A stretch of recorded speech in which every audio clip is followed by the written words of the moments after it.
¿Qué tal están? Buenas tardes. Hoy vamos a trabajar nuestro segundo tema, la segunda parte del tema que tengo yo asignado, que empezamos en esta cuarta semana, que es el tema de ética política, el análisis histórico de las relaciones entre ética y política. ¿Por qué los seres humanos somos seres éticos políticos? Pues el ser humano no está programado por el instinto, no tiene normas de comportamiento fijas y dadas por la naturaleza. Y atención con esta parte, está condenado a ser libre y tiene que elegir y tomar decisiones. En otras palabras, tiene que hacerse responsable de sus actos y sus consecuencias. Entonces, ustedes recordarán lo que platicamos las semanas anteriores. Cuando hablamos de ética estamos hablando de la idea, ¿es correcto? Y cuando hablamos de moral es la conducta, ¿lo recuerdan? Bueno, ahora viene un tercer tema a colación, que es el tema político. ¿Y hacia qué se refiere la política? Se refiere a cómo nosotros como seres humanos nos comportamos dentro de una sociedad y nos vamos a comportar dentro de ese esquema político. Entonces, cómo la historia, que es lo que les traigo el día de hoy, como la historia de tres grupos, que es lo que me toca platicar, vamos a ver cómo fue su evolución. Entonces, lógicamente, nosotros, ¿de dónde partimos? Partimos de lo siguiente. La ética nos edifica en la dimensión personal y la política lo hace en nuestro ámbito social. Entonces, aquí es donde viene la conjunción, aquí es donde viene la unión. Cuando nosotros unimos la parte personal con la parte social, es cuando entonces tenemos que tomar decisiones. Nuestras decisiones individuales y nuestras decisiones colectivas. Entonces, pongamos ejemplos. Primer ejemplo. Si yo me encuentro en mi dimensión personal a nivel ética, solamente yo tengo que tomar esa decisión. ¿Y qué es lo que sucede? La mayoría de nosotros, al tomar esas decisiones, tenemos que ser responsables. Y ahí es donde amarramos el término ética. ¿Y qué pasa cuando eres responsable? Tienes que ser también de las consecuencias de las decisiones que tomas, a nivel individual. Ahora, ¿qué sucede a nivel colectivo? Cuando se toma una decisión a nivel colectivo, ¿cómo se mueve? ¿En función a qué? ¿En función a qué nos vamos a mover nosotros a la hora de tomar decisiones colectivas? Bienestar común, correcto. ¿Y ese bienestar común está en función de qué? De las reglas. Son las reglas las que hacen que todos nos fusionemos a la hora de tomar una decisión. Por supuesto, no todos vamos a estar de acuerdo. ¿Por qué? Porque ahí está nuestro valor individual. Pero cuando estamos en un colectivo, la decisión se toma en función de esas reglas y esas normas que fueron puestas para la convivencia social. ¿Me doy a entender? Ok. Ahora veamos la acción. Ya vimos el pensamiento, ahora veamos la acción. ¿Cuál es la diferencia o cuáles son las diferencias que vamos a encontrar nosotros entre moral y política?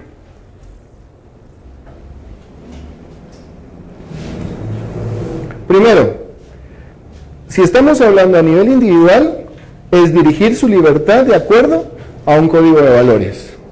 ¿Y cuál va a ser ese? ¿Quién lo va a poner? Cuando estamos a nivel individual, nosotros mismos, correcto. ¿Y en función a qué ponemos nuestro código moral? ¿En función a? ¿Pero cuál? Si es el propio.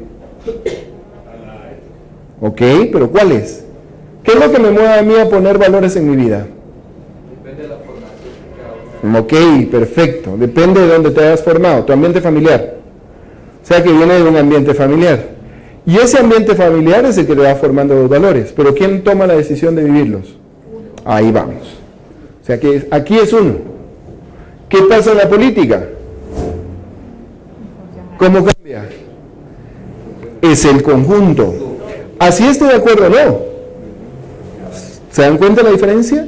Cuando hablamos a nivel moral, estamos hablando de mi forma individual. Lo aprendo, sí, mi ambiente familiar, lo que leo, lo que vivo, y al final soy yo el que toma decisiones sobre mi persona. Pero cuando estamos en un colectivo, el colectivo ya pone las normas, ya pone las reglas y yo convivo dentro de él. Esté de acuerdo o no, al final es el colectivo el que ha decidido la convivencia dentro de este ambiente. Vamos con la moral. ¿Es un asunto privado de uno mismo? O sea, ¿quién es el que toma las decisiones acá sobre este personaje? Soy yo. Pero cuando me paso a nivel político, es un asunto público, es de todos. Y entonces cambia totalmente el esquema. ¿Por qué? Porque en ese momento me vuelvo yo a la vida pública. ¿Sí me estoy dando a entender? O sea, en el momento que yo soy parte de una sociedad, cada situación que yo vivo dentro de esta sociedad se vuelve parte de. Entonces, si tomamos ejemplos de situaciones que vivimos en Guatemala, nosotros lo estamos viviendo ahorita, no sé si me estoy dando a entender. Si yo me manejo dentro de mi ambiente moral personal, no tengo ningún problema. Vivo yo con mi estructura. Pero ya cuando hay algo que yo hago y afecta a la sociedad, ahí en ese momento paso a ser parte de ella, ¿o no? Una falta, ¿sí? Tan sencillo como una remisión, ¿sí? De automóvil. En ese momento, ¿qué sucede? Se vuelve parte de él. ¿Por qué? Porque soy parte del colectivo. Bueno, así es como funcionan las reglas.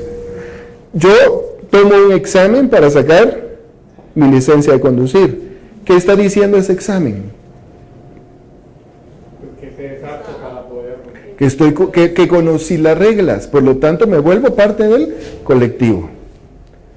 Todos los que tenemos un trabajo sabemos que hay un código de trabajo dentro de la empresa.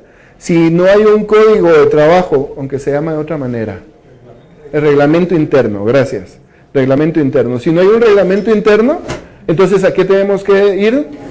Al código de trabajo. ¿Y qué me da el código de trabajo? Correcto, para poder convivir dentro de la empresa. ¿Sí es claro este punto? Ok. Ahora bien, cuando yo me muevo dentro de mis valores, dentro de mi moral, ¿el fin es para quién? Para mí. Pero cuando me muevo a nivel político, es un fin común. Cuando nivel moral se mueve en función a la persuasión de la palabra o del ejemplo, ¿qué es lo que vamos a observar? A nosotros mismos, como nosotros, por medio de nuestro ejemplo, somos parte de esa moral. Pero a nivel político, y esto lo vamos a encontrar más adelante, y hay alguien que lo menciona, la fuerza, ¿no? ¿Y qué es lo que quiere decir? Que vamos a cumplir en función a una condición física de la fuerza como medio específico. Sí. ¿La política vendría siendo una especie de una moral colectiva? Perdón, no te puse atención. La política vendría siendo una especie de una moral colectiva. Hacia eso vamos. Porque al final de cuentas creo que las políticas son el ponernos de acuerdo en lo que la moral de un conglomerado manda. Uh-huh. Hacia eso vamos. Digamos, en la política las decisiones que se toman se supone que van hacia un bien común. Tendría que ser así siempre. ¿Y cómo percibimos ese bien común? Poniéndonos de acuerdo en cuanto a lo que es bueno y lo que es malo, ¿verdad? Y eso es, ahora, ¿cómo lo presionamos en una coacción física? ¿Qué manda? Pero también es interesante la misma plasticidad del ámbito moral según el individuo, porque si se aplica en este caso individualmente, pues es más estirable, es más, o sea, uno mismo no está tan expuesto a transportarlo a la política. Uno ya se expone a la crítica poblacional en algún sentido. Pública. Entonces, exacto, entonces lo que uno puede hacer individual sin haberse expuesto, ponerle lo de la corrupción, todo el mundo, o sea, le cae pero a pedazos a los políticos y todo el asunto, ¿va? Pero lo que vos decías, una remisión, miren que México pone 500 y no me pone la remisión, ahí es un ámbito moral que es esa elasticidad, ¿va? Entiendo, te entiendo, así es. ¿Está bien? ¿Sí? Bueno, La ética es el arte de elegir, ya lo vimos, lo que más nos conviene y vivir lo mejor posible, porque es una forma. Cualquiera que tenga la precaución ética de vivir bien no puede desentenderse olímpicamente de la política. ¿Por qué? Porque lo acabamos de decir. Yo estoy en cada situación que me desenvuelvo dentro del ambiente social expuesto a. Véanlo de la siguiente manera, vuelvo a tomar el ejemplo, un accidente de automóvil. ¿Me lleva o no me lleva a que en su momento tengan que entrar ciertas reglas y ciertas normas a funcionar? Por supuesto. Y eso de alguna manera me expone. Pero como bien dijiste, si yo me mantengo en un equilibrio, en una situación de no dañar a los demás, lógicamente no me voy a estar exponiendo. En cambio, si la situación pues me llama a exponerme, lógicamente tengo que tener una ética y una moral para desenvolverme dentro de. Ya vamos a ver por qué se transgrede un poco esto en la historia, y hay autores que nos lo van a decir. La actitud política busca el acuerdo con los demás, la coordinación, la organización entre muchos de lo que afecta a muchos. El tiempo de la política tiene mayor extensión. No solo cuenta el deslumbramiento inaplazable de la hora, sino también periodos más largos, lo que estamos viviendo ahorita, justamente en Guatemala. Ese mañana en el que quizá yo ya no esté, pero en el que aún vivirán los que yo quiero y donde aún puede durar lo que yo haya amado. Entonces hay situaciones donde digo yo, nadie se dio cuenta, pero lógicamente como soy una persona pública, puede ser que más adelante se ve como se dio ahorita. Es como destaparlo, ¿no? Y entonces se va a observar. Como que la política tiene la obligación de pensar más a largo plazo, ¿verdad? Porque se expone, o sea, mis acciones se van a exponer dentro de la sociedad. Los que damos clases en la universidad, los que nos dedicamos a esto, estamos expuestos. Entonces, lógicamente, la ética que yo tenga como profesional, en algún momento si falto a ella, se va a exponer.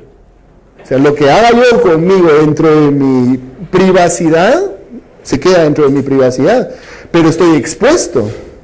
¿Saben cómo lo veo yo? Ya que vivimos dentro de las redes sociales es un ejemplo de ello. Dentro del recurso humano, que es un área que yo manejo, exponernos en un perfil de Facebook nos puede dar la oportunidad de tener trabajo o no tenerlo. Porque podemos poner actividades que van a decir cómo somos nosotros, pero que para la persona que quiere tomarnos en un nuevo trabajo, no le va a cuadrar. Por lo tanto, nos puede. Y vamos a decir, es que es nuestra vida privada. Sí, pero nosotros la estamos exponiendo. Por eso, si ustedes se dan cuenta, aquellos que tenemos un perfil en Facebook, podemos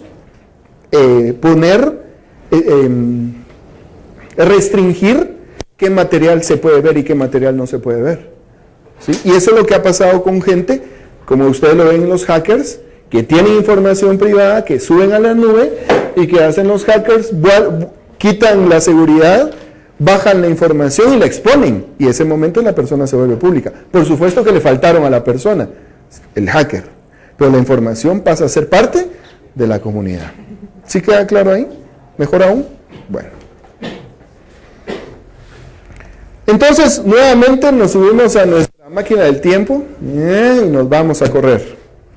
El día de hoy vamos a ver qué pasaba en Grecia. La ventaja que ya tenemos es que desde en este momento les voy a empezar a hacer preguntas. Se los voy a dejar ir así, pues. A ver cómo nos va. La doctrina de Platón y Aristóteles manifiesta que la sociedad organizada es una institución natural y que el hombre es un animal sociopolítico por naturaleza. Ahora, algo interesante es que ellos van a ver un grupo particular. Un esclavo en esa época no va a pertenecer a este tipo de política, correcto, a la sociedad, a la polis, como le llaman acá.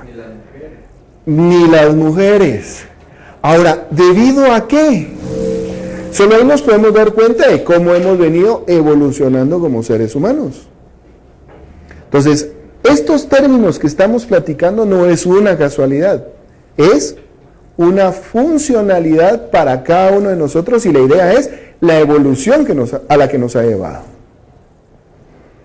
2. Los griegos no consideraban al Estado como una personalidad o como un organismo que pudiese desarrollarse sin restricción alguna, sin tener que atender a la ley moral. Los principios de la justicia son los mismos para el individuo y el Estado. Clave.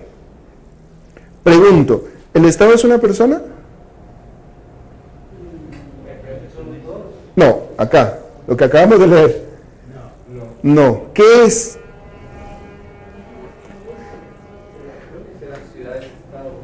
¿Pero qué son? El Estado lo supone el gobierno y el pueblo.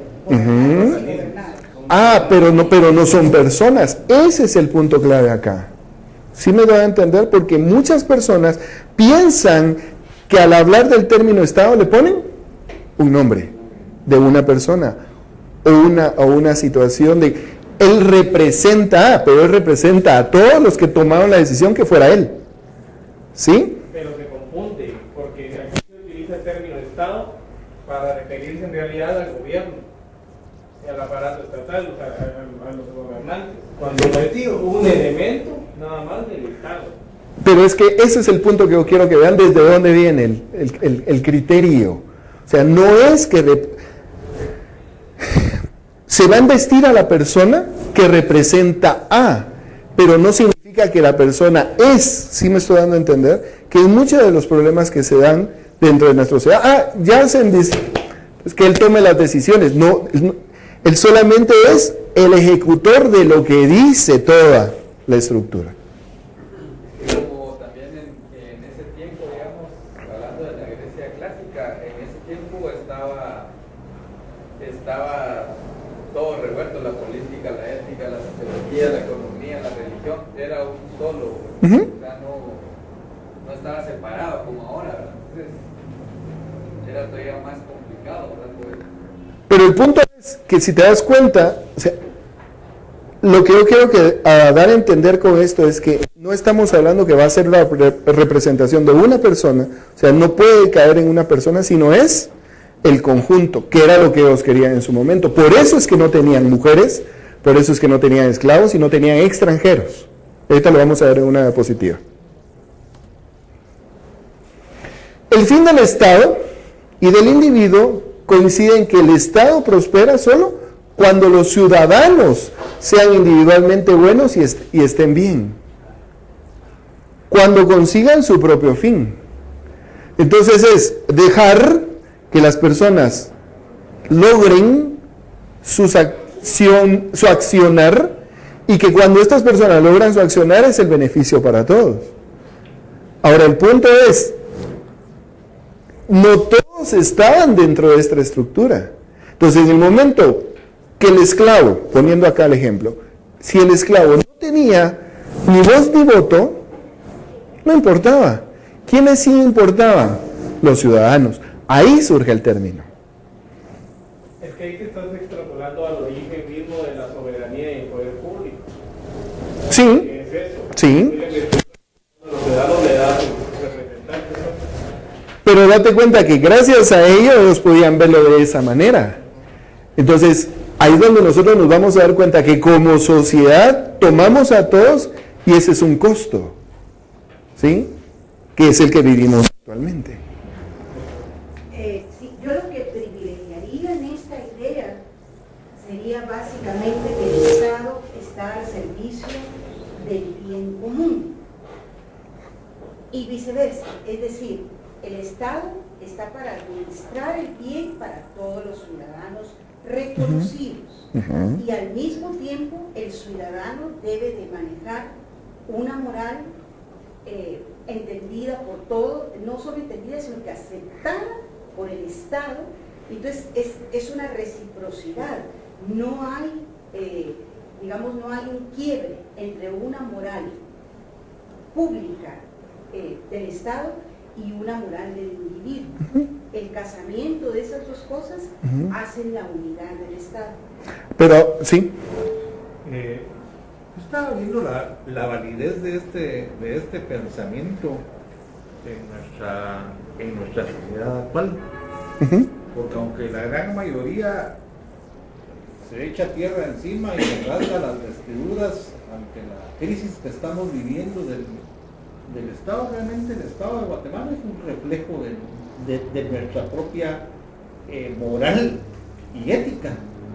Es decir, aquí en Guatemala el que se puede birlar el IVA se lo birla, el que se puede volar un alto se lo vuela, y el que se puede meter en contra de vía lo hace. Y desde ese momento estamos todos corrompiendo la legislación, la moral, todo. Y sin embargo, a la hora de las horas nos quejamos de que el Estado no funciona, pues el Estado es justamente eso.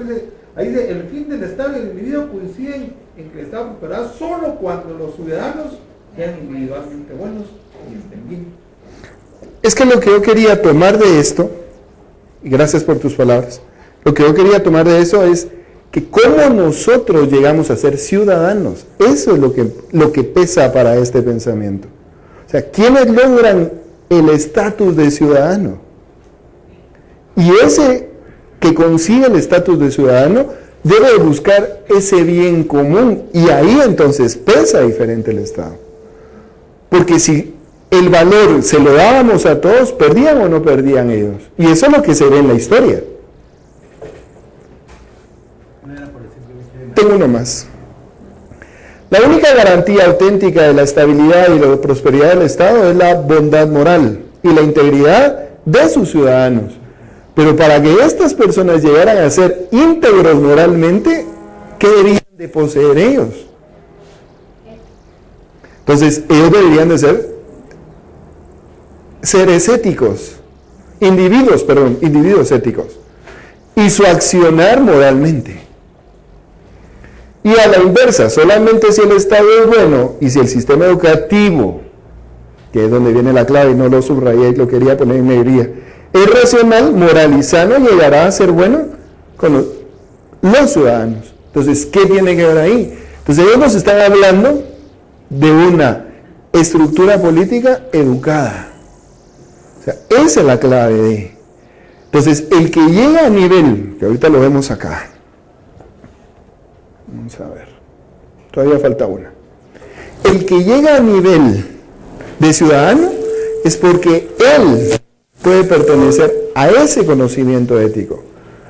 Entonces, ¿qué clave es? La educación racional, ese colectivo educado. Eso es lo que yo tomo de esa primera.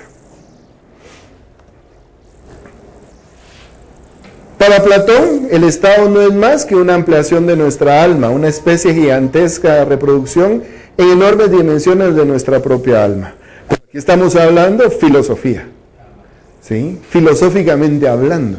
Entonces está diciendo que yo, que me comporto, que cumplo, y mi compañera acá, y los que nos acompañamos acá, todos en algún momento estamos buscando esa felicidad, y entonces vamos a comportarnos de la mejor manera posible para la mejor convivencia. Eso es lo que está diciendo ahí.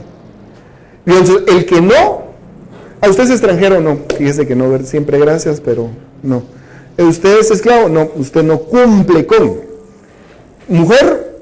No, tiene otra. Entonces, ya no es tan para todos, no sé si me voy a entender. Entonces, ahí hay que verlo. Platón define la política como, entre comillas, el arte que se cuida del alma y la convierte en lo más virtuoso posible. ¿Por qué? Porque es la convivencia para un mejoramiento.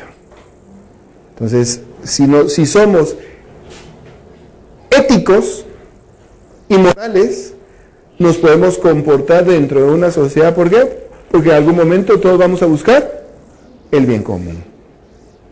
Entonces, vivamos con una política actuando de la mejor manera. Pero, en el momento que sacamos gente, ya no todos. Entonces, ahí hay algo ahí que no cuadra. En la Grecia clásica, un hombre que vive según las virtudes es un hombre feliz. ¿Se acuerdan qué era lo que buscaba? La felicidad, ¿se recuerdan de ello? Pero para hacerlo necesita vivir en una ciudad regida por leyes buenas. por el logos que nos capacita para la vida contemplativa y para tomar decisiones individuales prudentes, que era un término que platicábamos hace un momento, también nos habilita para vivir en sociedad. Entonces, ser prudentes, y tomando tu ejemplo, prudencia, no, actualmente era hacia adentro. Entonces, lógicamente, aquí estamos hablando, pues, diríamos que en pureza, ¿no? Estamos hablando desde una perspectiva pura del término política. Gracias. La ética exige la política. El bien supremo individual, la felicidad, requiere de leyes justas. Entonces, si las leyes son justas y buscan la felicidad, se educa para lograr esa convivencia social. Entonces, educamos para que nuestra convivencia, primero, para que cada uno individualmente actuemos de la mejor manera posible. Y al hacerlo, todos vamos a tener, entonces vamos a ser muy éticos a la hora de conducirnos. Sí se puede, sí hay ejemplos en el mundo, pero viene desde sus raíces. Si no entra desde la raíz, esto no funciona de la noche a la mañana. Sí, aquí cabe una reflexión que para aclararnos un poquito el asunto. Cada sociedad y cada comunidad percibe de una forma particular el bien y el mal. Y de ahí surge una moral y una ética que algunas veces heredamos de la iglesia, de los padres, que aprendemos en la sociedad. Atendiendo a que el compañero estaba hablando de la herencia que nosotros, y eso si ustedes recuerdan lo vimos en la historia política, aquí, desde que los españoles vinieron, lo que se implantó, las reglas que se implantaron, fue sacar el mayor beneficio de todo y ver únicamente el derecho de la nariz. Nunca hubo un colectivo, un aprendizaje ético colectivo.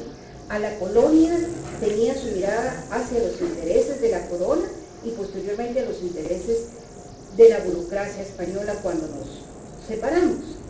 Entonces, el contexto de bien común, de comunidad, empecemos porque ni siquiera éramos una comunidad homogénea. Había la sociedad indígena, había la sociedad de castas, y entonces todos estas concepciones de ver la realidad era ver mi realidad. Es decir, fue bueno, productivo, explotar al indígena durante décadas a través de la encomienda. Eso era productivo y sano para el país. Éticamente estaba la voz de la iglesia que cuestionaba todo esto y tocaba un poquito las campanas, pero era una institución nacional. Y posteriormente, si nos vamos al siglo XX y XXI, como el compañero señalaba, el hecho de siempre escoger el camino más corto y evadir la ley ha sido una regla para los guatemaltecos.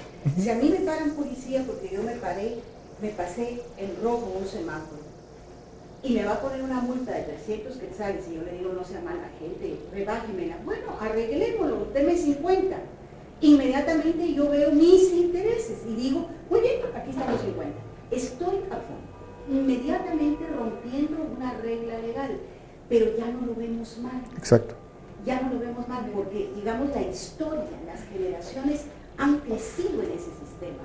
Por eso yo insisto, y lo hablábamos contigo hace un momento, en que el cambio debe ser ponderado. Tenemos que empezar a caminar un camino juntos y aprender que esas normas deben erradicarse si queremos una Guatemala próspera. Y vamos a tener que pagar consecuencias. Por supuesto.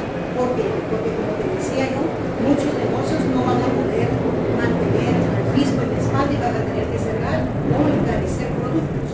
Porque se ha manejado el 70% de la economía en Guatemala es informal y no paga impuestos. Y si ahora va a tener que empezar a pagar, vamos a ver que las cosas van a encarecerse.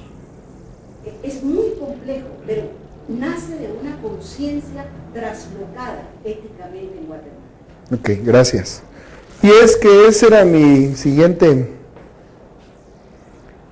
para llegar a ser ciudadano, o sea, los que no eran y los que sí podían vivir. Gracias. El hombre griego es ante todo ciudadano. Un griego solo concibe su vida en la ciudad o en la polis, como bien lo mencionabas allá atrás. Aislado fuera de la ciudad, no pertenecía a. Entonces, todos los que vivían dentro de esa estructura eran válidos. Si lo vemos en su equidad, solo aquellos que venían de España y podían vivir esa su estructura, con sus cosas buenas y malas, como lo acabamos de mencionar. Yo quería poner un ejemplo que me pasó en lo particular. Creo que más de algunos de ustedes que compraba cosas por internet, nos pasaba el pago de los impuestos de las cosas que comprábamos. Solo pagábamos cierta cantidad y no pasaba nada. Luego sucede lo que pasó hace un año en Guatemala y todo eso desapareció y se volvió a pagar impuestos otra vez. Entonces, ahí lo estamos viendo, o sea, transgredes y lo haces de lo más normal. ¿Por qué? Porque es parte de la situación del diario vivir del sistema en el que convivimos. Brincamos en el tiempo, nos quedamos con dos criterios claves bien comunes. Las personas pueden convivir dentro de una ciudad, dentro de una polis, y esa polis lo hace un ciudadano. Nos vamos con los griegos. Las ciudades griegas pierden su independencia y Atenas su hegemonía comercial, política y cultural, y empiezan los problemas. ¿Se dan cuenta? A las ciudades-estado suceden las monarquías helenísticas, surge la inestabilidad política y las diferencias entre clases sociales. ¿Por qué? Porque ya empieza a cambiar toda la estructura, hay guerras, y aquí vamos viendo el nacimiento del judaísmo en los últimos años.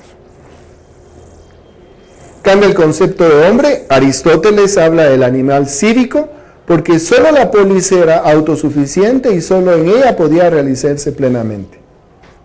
Un día la polis, el ser humano es entendido más bien como un animal social, cuyo marco de referencia es la naturaleza y la humanidad, reclamando para sí la autosuficiencia. Entonces, cambia totalmente, deja de ser los que conviven adentro y entonces ya puede ser parte de.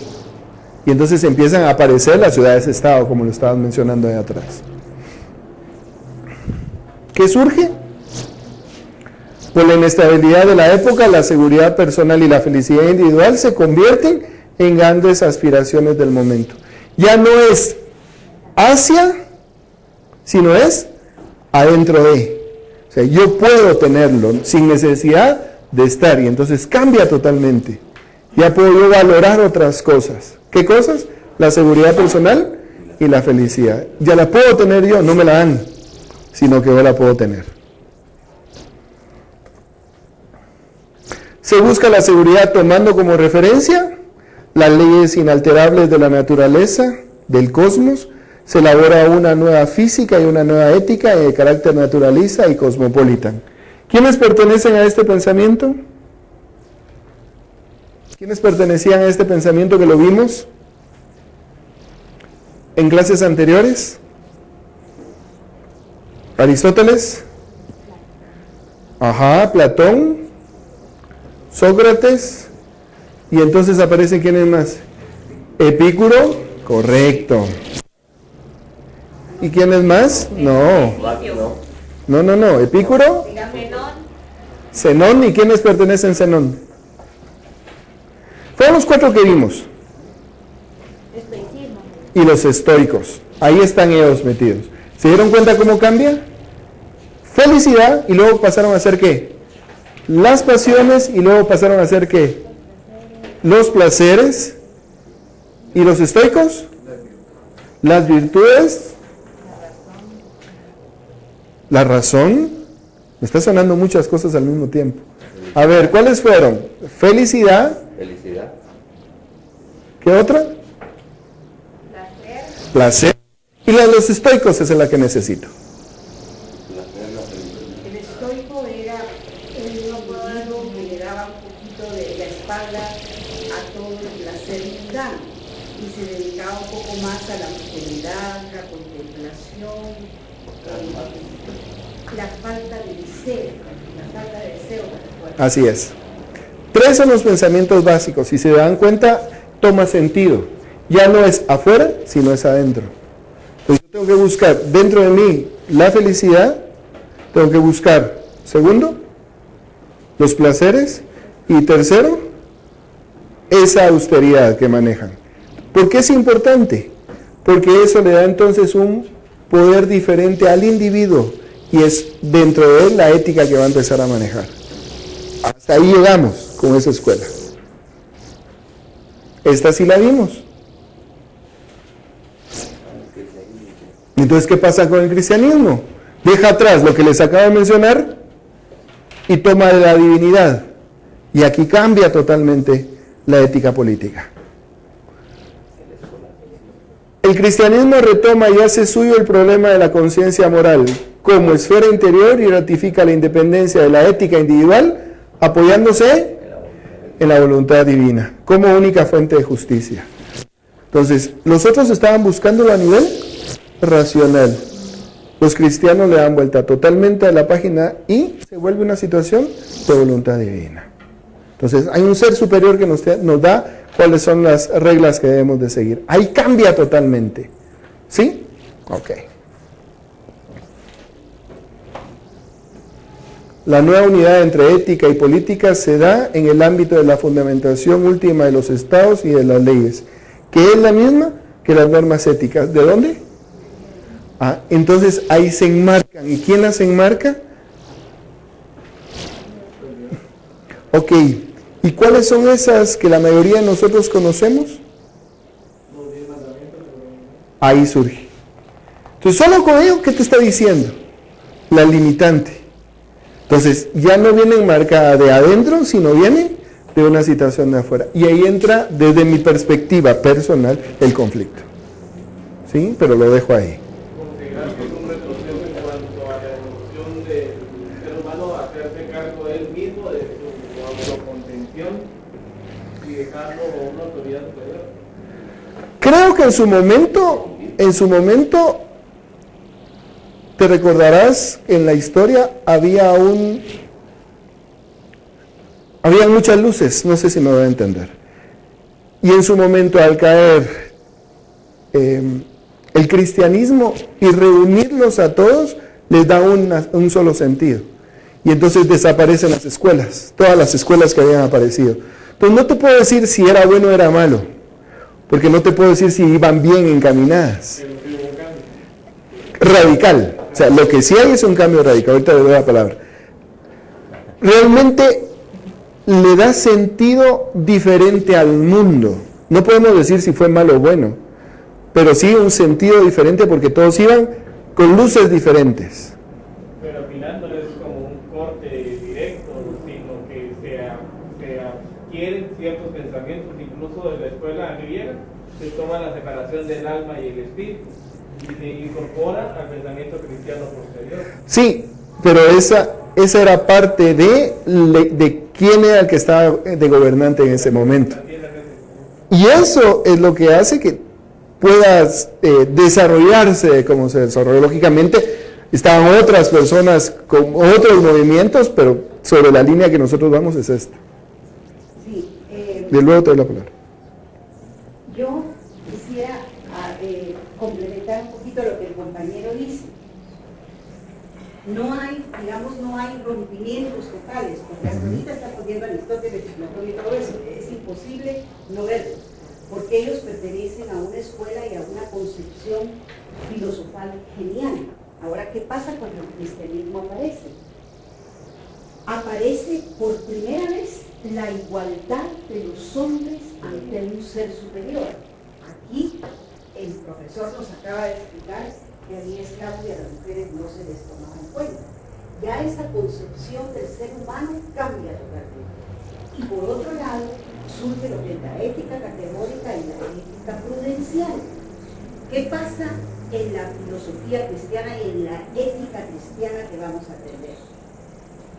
Antes, los griegos hacían leyes para gobernar algo físico, que era la polis. Ahí estábamos, éramos seres humanos. Aquí surge el concepto del alma, que es invisible, y surge con mucha fuerza, porque ya existía, el concepto de conciencia. Entonces, ¿qué pasa con la ética categórica, por ejemplo? Lo que el profesor nos explicaba la vez pasada. La ética categórica nos mira por dentro. Entonces, yo puedo estar leyendo aquí un libro y resulta que mi suegra se está ahogando en la piscina y yo estoy leyendo el libro. La ley no me va a decir a mí: usted mató a su suegra. Dios y los mandatos divinos y esa fuente de obligación moral divina me va a decir: usted no sacó la vida de su suegra, usted se la mató. ¿Qué está juzgando ahí? La intención y lo que no se ve. ¿Qué pasa con la ética provincial? Es la que conocen todos los códigos legales. Ahí se mira, ahí lo que van a castigar es la acción poco ética, la acción inmoral. Y de eso está lleno toda la jurisprudencia, todos los códigos legales, etc. La ética está presente de una manera en la acción, no en el interior. Claro. Lo que incorpora la filosofía cristiana es eso: el interior, la conciencia y una fuente de obligación moral superior a todo, que es el Dios en el que creemos. Muchas gracias. Yo creo que el punto es que tomas, no hay una separación, sino que tomas de los diferentes pensamientos. Retraso como tal no te podría decir si es atraso o retraso, porque era el ejemplo que quería poner anteriormente. No sé si han tenido oportunidad de tener compañeros que viajen a Oriente, a Japón, por ejemplo, y lo vemos en videos. Chocan el automóvil y empiezan a decir: pago yo. No, pago yo. O sea, una cosa que aquí es: chocaste, salí corriendo. Sí. Llegar temprano a una reunión, o sea, 15 minutos antes de la reunión, no como aquí. Exactamente. Entonces, pero si nos vamos a la historia rapidito de Japón, en una época estuvieron totalmente cerrados y se atrasaron. Entonces no podemos decir que esto en particular haga un atraso, simplemente es el transcurrir de la historia. Quizás para aquellos que venían con un pensamiento más racional, menos dogmático, pero eso no es lo que estamos viendo acá. Pues básicamente creo que ya respondieron lo que yo Ok. tenía. Porque yo lo que estaba viendo es que el cristianismo en sí mismo no surge de la nada. Claro. El cristianismo viene del judaísmo. Es correcto. Que, digamos, viene con el cristianismo vienen los 10 mandamientos, pero los 10 mandamientos venían de una cultura paralela a los griegos. Entonces, según veo yo, lo que estamos viendo aquí es cuando al unirse todas estas, como que se universaliza, y aunque la base es el judaísmo que ya existía posiblemente paralela a las doctrinas griegas, hay una unión ahí. Entonces lo que viene predominando es esto. Entonces tal vez no sea un retroceso, sino viene siendo una evolución. La evolución no siempre puede ser positiva, pero no es un retroceso, siempre sencillamente una evolución. Yo creo que hay cambios, y en algún momento estos cambios pueden ser choques dentro de nuestra forma particular de verlo, pero el choque personal no significa de que eso sea un retraso es simplemente el transcurrir de la historia. Es mi criterio. Y ¿Sí? la otra, también es bien especial, ¿verdad? Porque decimos, en el cristianismo todos eran hijos de Dios, pero igual en los principios del cristianismo, Claro. podían orar los que estaban en la foto y los demás. Así es. Sí. Incluyendo mujeres. Sí. Y ahí se van dando los cambios. Entonces, sin ir tan lejos, la votación es de 1928 o 26. Sí, es hasta esa época que tiene poder dentro del tema que estamos hablando. 1928. Entonces, o 26, por ahí es la época. Entonces estamos hablando de que no, sí se toma en cuenta, pero no tiene voto literal, como lo digo. el pensamiento cristiano, la ética y la política están unidas, porque las leyes políticas no deben ser solo útiles, sino también legítimas, que es lo que estábamos mencionando. Deben tener la base de la ley natural y, en último término, la ley divina. Entonces, ¿qué le daba? Le daba otro tipo de conciencia a la forma de desenvolverse. Entonces, voy a utilizar un término, ahí me ayuda. Ese pagano, y voy a poner las grandes comillas sobre él, ese pagano tiende a dejar de ser pagano. ¿Por qué? Porque surge algo más.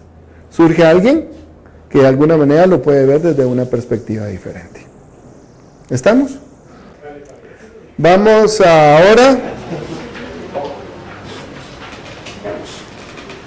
con Maquiavelo. Descubran, considerado el padre de la ética política moderna, se caracteriza por prescindir de cualquier tipo de consideración ética o religiosa, o por no buscar en ella el fundamento de la reflexión sobre lo político. Pero les traigo una hoja de trabajo hoy para que ustedes descubran dónde es que se da esa separación. O sea, su primer pensamiento no fue separarla. Él observó, y eso es lo que les traigo hoy, él observó el accionar de las personas que gobernaban en ese momento, y fue donde se dio cuenta de que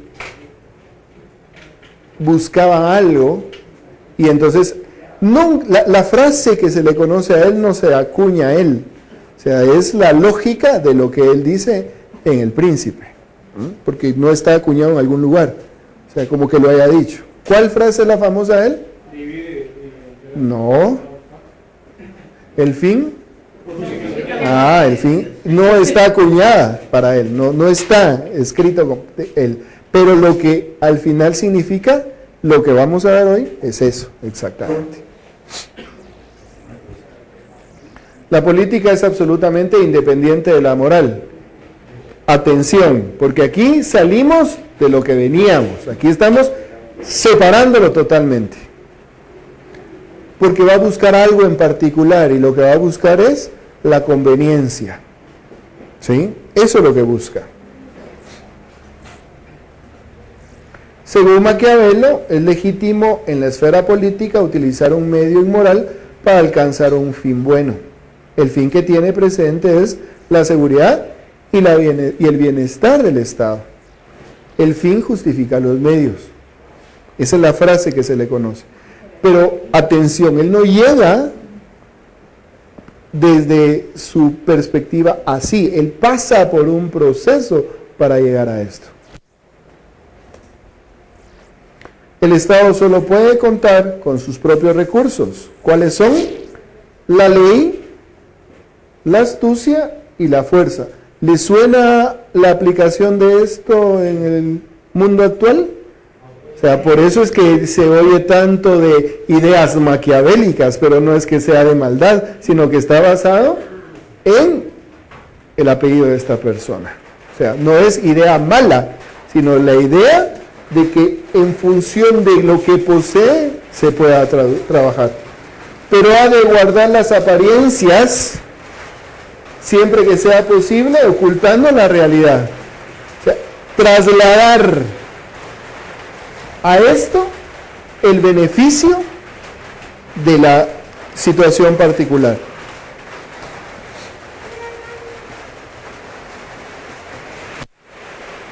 La mejor fortaleza es no ser odiado por el pueblo, porque por muchas fortalezas que tengas, si el pueblo te odia,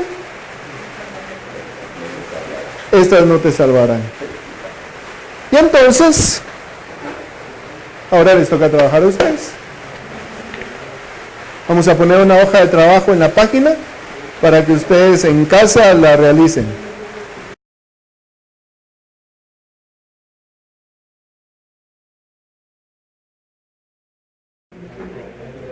Bueno, ahora, primer punto. ¿Qué año fue escrito? 2014. Muy bien. Entonces, ¿qué es lo que quiere decir este material. Primera parte. ¿Qué es lo que sucede? ¿Qué es lo que sucede en el tiempo de Platón? ¿Qué es lo que encuentran justamente lo que estábamos platicando ahorita?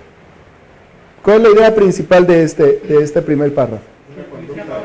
Levánteme la mano. El principal valor de un gobernante es la ética, es el buen comportamiento, es la conducta correcta. Él, muy bien. Que el Estado ideal debe de regirse por los principios de justicia, la cual asemejó a la idea del bien social.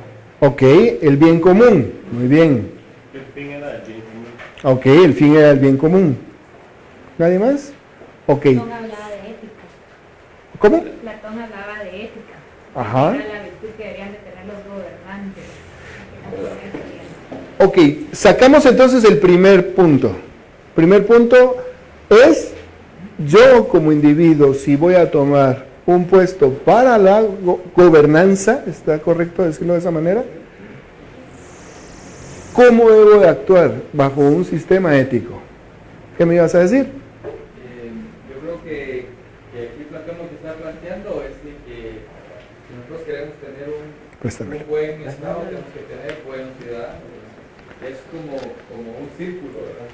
Tenemos un buen Estado porque tenemos buenos ciudadanos. Queremos tener un buen Estado, tenemos que meter al Estado buenos ciudadanos, ¿verdad? Ok. Entonces es un círculo que, llamémosle un círculo virtuoso, ¿verdad? Ideal, ¿verdad? Ahora, ¿qué es lo que sucede? Que a medida que a este círculo empiezan a entrar ciudadanos que no son buenos ciudadanos, entonces el Estado también se va deteriorando y se convierte en un círculo vicioso donde cada vez ciudadanos malos y el Estado es malo y es malo y es malo. Entonces yo pongo como ejemplo la policía, por ejemplo. La gente dice, bueno, ¿cómo hacemos para depurar la policía? Y cambiamos a todos los policías, pero ¿de dónde sacan policías? De la población. Y entonces, esa no es la solución, estar cambiando. Lo que pasa es que tenemos malos ciudadanos, mal Estado. Ok, buen punto. Pero aquí hay otro punto que podría, ¿cómo mejorar esa situación? Aquí está escrito. Ah, educación. Ok, educación. Y lo menciona el artículo. Entonces, el punto es, individualmente, ¿cómo debemos nosotros como ciudadanos comportarnos? Y como individualmente, porque esa es la parte que me interesa de este artículo, cada situación en la que yo me encuentro debe estar comprometido conmigo y con la sociedad que estoy. ¿Sí me estoy dando a entender? Ahora, si no estoy educado, ese es el punto. Debo de buscar esa educación. Que no me la den no significa que yo no vaya y busque. Estoy hablando acá, ¿sí? Y es exactamente lo que estamos haciendo en este momento, este ejercicio educativo que estamos teniendo todos. Muy bien. Ya tienen sus puntos ahí. Ok. Y lo puse en negrías. La ética es la virtud más importante que debe tener el gobernante, y pongo ahí, y los gobernados. Porque no solamente el individuo que nos está gobernando, sino el colectivo que está, que es la idea que estabas dando. Muy bien, pasemos entonces. El segundo, que fue lo que acabamos de ver, ¿qué pasa con Maquiavelo? Y ahí es donde aparece, ahorita le doy la palabra, es donde aparece. Si se dan cuenta, lo que él observó es traiciones y abusos del poder del Papa Alejandro VI, y también los errores del rey Luis XII en la lucha contra Italia. ¿Por qué? Porque ¿quién era el rey o quién era el príncipe en esa época? Los Borgia eran, ¿no? Ajá, pero ¿qué representaba? ¿Cómo tenía que ser la acción, el accionar de este representante sobre la tierra? Divina. Entonces, si yo pongo un triángulo, estoy en la parte más alta. Y entonces, la forma de comportarse del que está hasta aquí arriba es ostentar el poder. ¿Sí me van a entender? Entonces, a costa de, no importa. Lo importante es no perder el poder porque lo representaba todo. Él observa cómo es el accionar de estas personas que están alrededor, y ahí es donde saca el primer libro y lo menciona. Su pensamiento político es radicalmente opuesto entre su obra Discursos de la primera década de Tito Livio y El Príncipe, porque lo que observó en su primer libro, en la primera establece que la ética y la moral son pilares fundamentales de todo gobernante, y reconoce que la república es la forma ideal del Estado. Pero cuando observa de que el rey iba a estar perdiendo poder, ¿qué sucede? Antes de que pierda el poder, entonces escribe su segunda obra. Y entonces lo que dice es, para que esta persona no pierda el poder, tiene que actuar. Ok, ¿y qué es lo que propone? Ahora sí, ¿qué es lo que propone? Uso de la fuerza. El uso de la fuerza, y regreso entonces. Ahora toma sentido esto. ¿Sí? La ley, la astucia y la fuerza. Y si yo tengo la ley, ¿qué pasa con la ley? ¿Cómo? La manejo, la manipulo. ¿Para qué? Para dar el beneficio. Claro. Ahora, en esto tengo yo una duda. Es decir, yo defendía de Estuardo Ajá. el artículo porque en base a lo que tú nos, Ajá, ajá. en base a lo que tú nos presentas, porque acá él después compara con los gobernantes actuales y hace una comparación y los asemeja a Maquiavelo. Y yo entiendo que Maquiavelo dice que según Maquiavelo es legítimo en la esfera política utilizar un medio mundial para alcanzar un fin bueno. ¿Pero el fin bueno para quién? El fin que tiene presente es la seguridad y bienestar del Estado. Ahora, ¿Y quién representaba al Estado en la época de Maquiavelo? entonces, para mí el Estado, si yo lo leo así, para mí el Estado de Guatemala. Ah, no. Te entiendo tu punto. O sea, porque yo entiendo que todo este montón que está acá abajo no lo hacen como el beneficio del Estado, lo hacen como el beneficio personal. Sí, perdón. Entonces, rectifico sobre ese punto. Vuelvo a tomar otra vez la época. ¿Sí? ¿Quién representaba al Estado en esa época? El rey. Y entonces, sobre ese Estado se está refiriendo a la persona que manejaba en ese momento el poder. Entonces, realmente estamos hablando no del Estado, sino del gobierno, del gobernante. El del gobernante, pero el gobernante representaba al Estado en esa época. Exacto, o sea, el Estado. Era la misma definición que tenemos Yo ahora. quisiera intervenir en esto. Lo que hay que exprimir de Maquiavelo es lo siguiente. Él no es que esté en contra del bien. Él está en contra de todo aquello que debilite el poder del gobernante. Él puede hacer cosas buenas con medios adecuados y puede hacer cosas buenas también con medios inadecuados.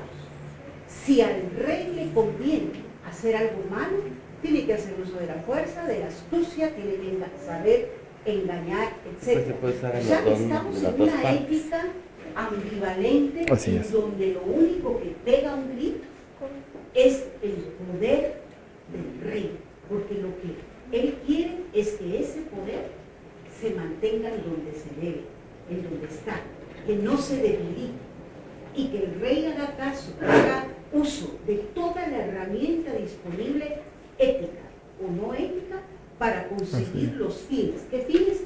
Conservarse en el poder. Esa es la esencia del pensamiento. Yo más creo que más que unas reglas que ha dictado Maquiavelo como el príncipe, fue más que todo exponer su experiencia cerca del poder, ¿verdad?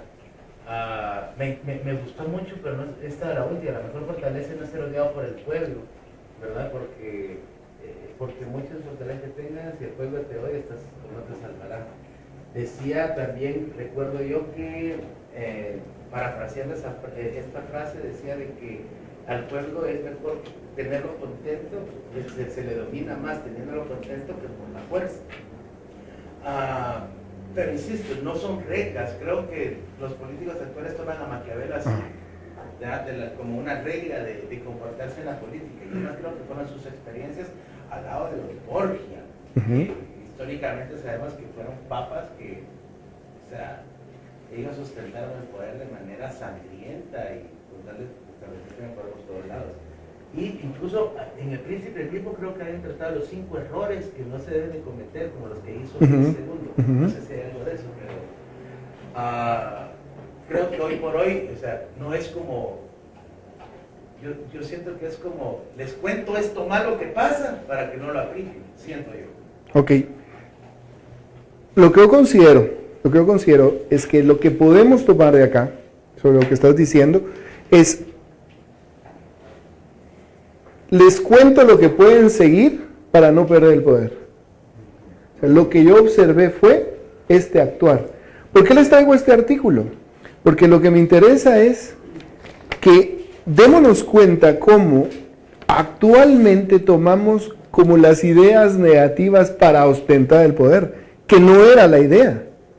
O sea, la idea es, esto no es más que las situaciones de alcanzar el bien del Estado, que en su momento era el gobernante. Pero ¿cómo está sucediendo el día de hoy? Sucede muy parecido, y por eso es que me interesa la historia.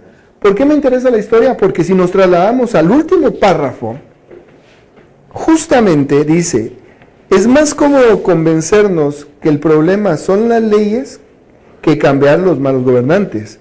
Pero si no hacemos lo segundo, los resultados tarde o temprano serán los mismos, pues en Guatemala las verdades flotan y las mentiras ya no se pueden esconder. Exactamente. Un año después, ¿qué sucede en Guatemala? Justo lo que está diciendo la persona. Y ese era mi cierre. La mejor fortaleza es no ser odiado por el pueblo, porque por muchas fortalezas que tengas, si el pueblo te odia, estas no te salvarán. ¿Qué surge luego, en el año 2015 en Guatemala? Un movimiento que toma mucha fuerza en la Plaza de la Constitución, hasta lograr, lógicamente, utilizándolo, si no lo vemos de esa manera, ¿o no? Estamos utilizando este párrafo. Quienes hayan hecho el movimiento, etcétera, no es el punto, es que funciona justamente en la equivocación que se comete. ¿Estamos? Entonces lo dejamos hasta ahí, por el día de hoy.